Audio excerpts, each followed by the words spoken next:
The next two definitions we're going to look at are the concepts of images and pre-images of a function.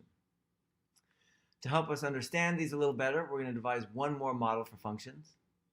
We're going to review domain, codomain, and range, and look at these in terms of our new model.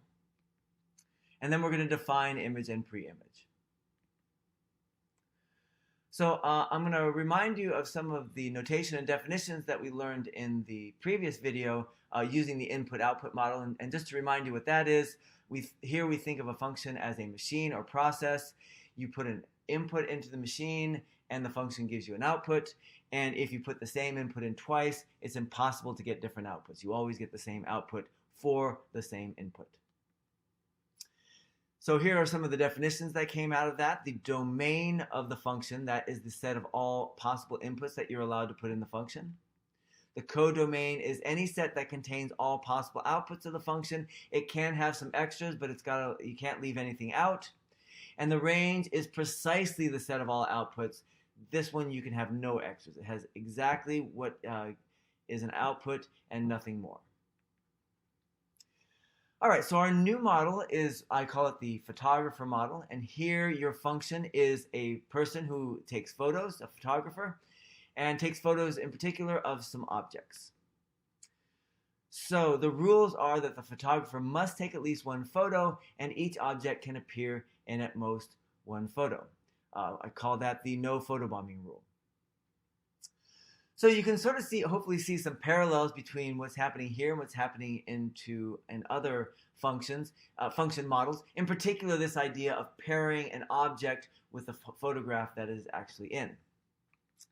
All right, so the domain, what are the inputs? In this case, the inputs are the objects. So the domain contains all the objects whose photos are taken. Those are the inputs. So what we're doing is we're asking ourselves, our input is our object, our output is the photo that the object is in. So that means our codomain, it has to be a set that includes all the photos because it's got to include all the outputs. And the range, which is literally all the outputs, that is precisely all the photos of the objects. So the inputs are the objects, the output is the photo that the object is in.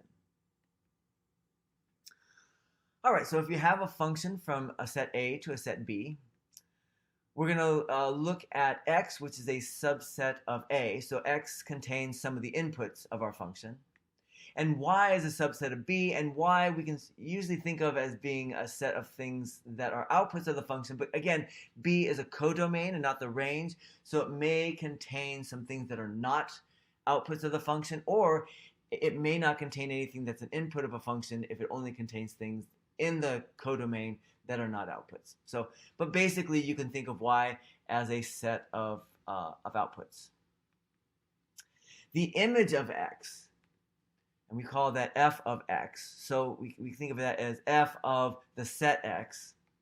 That is going to be the set of all photos of objects in x. So image we think of as we can think of in this context as a photographic image.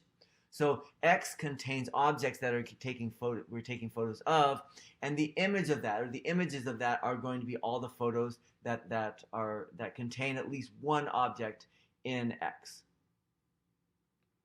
Now the pre-image of y, right? So remember, y is a set of photos we could think of as what happens before we get those photos, so the objects that are in those photos. So the notation for that is f inverse of y, and f inverse is a little bit deceptive. Here we're not talking about inverse functions. We're talking about the inverse process of going from photo back to objects that are in the photos. That is going to be the set of all objects that are in one of the photos in y. So if we collect all the photos in y, make a list of all the objects that are in those photos, that's our pre-image. So let's see how this works on a particular function. Now here we have a function from the real numbers to the real numbers, f of x equals x squared. So if I want to take the image of a set of real numbers, here we're thinking of those real numbers -1, 1, and 2 as being in the domain, so that first r, right? So these are inputs into the function. These are the x's that you put into f of x, and your outputs are going to be x squared. So if I actually take a step back, if I look at f of x, x is the input, so that's an object we're taking a picture of. X squared is the output, so that's a photo that x appears in. All right, so when I'm talking about f of the set -1, 1, and 2, What I really want is a list of all the photos, all the outputs that those numbers are going to appear in. So if I want to say, look at the number -1 and ask, well, what photo does that appear in? Well, I've got to look at what its output is. -1 is the input, that's x. The output is going to be -1 squared. That gives you +1. That means the photo that -1 is in is going to be the number 1, right? 1 is the output, -1 is the input, -1 is the object, 1 is the photo. Now, if I look at the number 1 on the left and look at it as an input, it as an object, what is that going to be contained in? Well, I got to square that to get 1. That is also going to be in the photo 1. So the photo 1 contains the objects -1 and 1 in it. All right, so if I want to find the photo that 2 belongs to, I've got to look at 2 as the input. I square it to get 4 as my output. 4 is the photo that 2 appears in. 2 is the input, 4 is the output. So the image of -1, 1, 2 is going to be 1, 4. The set containing 1 and 4. Now let's look at the inverse image of some numbers. Now here we're thinking of, since we're doing F inverse, then we're thinking of 4 and 9 as being the photos, and we're looking at the objects that appear in those photos. So the 4 and 9 are the x squared. The objects in there are the x's, where when we square them, we get 4 or 9. So first of all, let's look at the objects that are going to be in the photo 4. Well, okay, so 4 is the output, that's x squared. One possible input that gives us 4 as an output is going to be 2. So 2 is the object that's going to be in the photo represented by 4. But then also -2 is going to be in there as well. They're going to be buddies, having their arms around each other, hanging out, being friends, right? Because if I square a -2, I get 4 as well. So 2 and -2 are both going to be in the photo represented by 4. And if I play the same game with 9, I'm going to get 3. That is going to be an object in the photo represented by 9, because 3 squared is equal to 9. But if I square -3, I also get 9, so that's also going to be in the same photo.